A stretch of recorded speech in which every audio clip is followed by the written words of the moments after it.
Hi guys, I'm Marticore. You knew that, right? And this week I cooked some hot takes about The Sims 2 for you. And some of them are hot takes, like unpopular opinions, but others also are more like theories. So let's go. So the first one is the most lukewarm, I think. Bella Goth and her story is sloppy as hell. I have a whole other video about this. Also, April Black made an excellent technical video about Bella Goth. So Bella Goth lore expands to The Sims 3, to like PSP Sims, like console Sims in general, and a lot of different games. But specifically in The Sims 2, my biggest pet peeve is that the Strange Town Bella is supposed to be the same Bella. Like, it is supposed to be her, that was the idea, but she looks different. Like, I just can't get past this. It was so easy to edit her and make her have the same face. Like, it really wasn't that big of a problem to do. And they just didn't do it, so it's super sloppy and lazy. I don't like it. It's just a mess, okay? So my second one is that you don't really need to use or have testing cheats enabled all the time. Sometimes it's better to have it off. And I'm not saying that it's dangerous for the game or anything like that. That's a myth. That's been debunked like a million times. But the name of this cheat is pretty self-explanatory. It's for testing. It was originally made for the devs, like most cheats are, really. So that means that this cheat will show you the tiniest errors that happen in the game, even if it's things that you don't really see causing any real problems in gameplay. So to me personally, that's super annoying that I get errors from time to time for stuff that it doesn't matter really. So I play with it off most of the time. I only turn it on when I actually need it. When I need the game to make a log because something is actually happening, or if I need to use a specific feature of this cheat. I guess if it doesn't annoy you that you get error messages for nothing, pretty much, fine. But it annoys me. Okay, the third one is my favorite one. I haven't seen anyone talking about this. What is a Womrat? Like, it's not a species that exists in real life. It's not even a word. It's not a group of species or just anything. Like, it only exists in the context of The Sims 2. For the longest time, I couldn't figure out why it's called like that and why it looks just like a guinea pig. But one day it occurred to me that it really looks like a mix of wombat and a rat. Womrat. So my theory about how Womrat happened is that for the Pets expansion pack, someone was making the small rodent that you can have, and they were trying to make something resembling a guinea pig, probably, and then someone else looked at it and said, oh, that kind of looks as if a wombat and a rat had a baby, and it's just like an inside joke. That's my theory, that Womrat was initially supposed to be a guinea pig, but they just had a laugh and found a new name for a new species, which I kind of love this idea. I like that it's not supposed to be a guinea pig, even though it looks like one, because having a guinea pig in a tiny thing, in like a super tiny terrarium like that, and with a wheel, that is not a habitat for a guinea pig, okay? They can't run on wheels because they will break their backs. And also they need like a lot of space. Guinea pigs are more similar to rabbits in that regard. And my second reason to like it is that I just like hybrid animals in general. Like, the creativity that stands behind it, behind having pan bats in my time at Porsche, for example, like pandas mixed with bats. That would be a complete disaster if we tried to do it in real life, obviously, right? So it's good that we can have this creative outlet in games and just create the weirdest animals. Okay, number 4 is about Mary Sue Pleasant. Why was she changed in the official release of the game? In case you didn't know, Mary Sue Pleasant used to look different in game development. I believe she had brown hair, and also her face features were pretty much identical to the Pleasant twins, to her daughters. Originally, the Pleasant twins were genetically correct, which is not the case for a lot of Pleasantview, that like the Burbs are genetically correct in the final version maybe, and everyone else is just all over the place. But the twins originally actually looked like their parents. They had red hair and green eyes from Daniel and pretty much everything else from Mary Sue. But in the official version of the game, Mary Sue is Asian, probably Chinese, and she was adopted by the oldies, which is something that happens in the States, that people adopt babies from China or Vietnam. And we had some plots like that in TV series even, like Sex and the City or Modern Family, which makes sense, but my hot take here is that they made Mary Sue Asian because they realized that they didn't have any Asian representation in the game, in the base game. Like all of the base game, not only Pleasantview, because there are black families, there is Latino representation, but there wasn't really anyone Asian before Mary Sue was edited. Maybe you can find something in the Curious family in Strangetown, but it's not like obvious. There wasn't a sim that you would look at and think immediately they are of Asian descent. That's what I mean. So I think like last minute they were just like, oh shit, we forgot. And they just tried to figure out who to edit for it to make sense, and it turned out to be Mary Sue. That's my take on it. That's just a theory, okay? Didn't have to happen this way, but it kind of looks like it.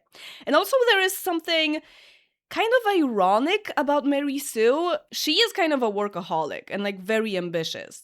So ambitious that she kind of neglects her family, which is something that happens to Asian people, but when they are Asian raised. A lot of Asian Americans talk about this, that their upbringing was to, like, their parents were very strict and very demanding of them, like become a doctor, have the best grades, be perfect, you know? And it really takes a toll on them, and they grow up to be like perfectionists, or they don't know how to rest. She really portrays that stereotype, but at the same time, she was not raised Asian. She was born Asian. I mean, still her white parents could have given her that upbringing, right? But it's kind of like she shows this issue, but at the same time, the background is not exactly the same, you know? And on the one hand, I don't like this very much because it kind of implies that Japanese or Chinese people are workaholics due to some kind of biological traits and not being raised in a particular culture or mindset. But on the other hand, I kind of like the irony of it.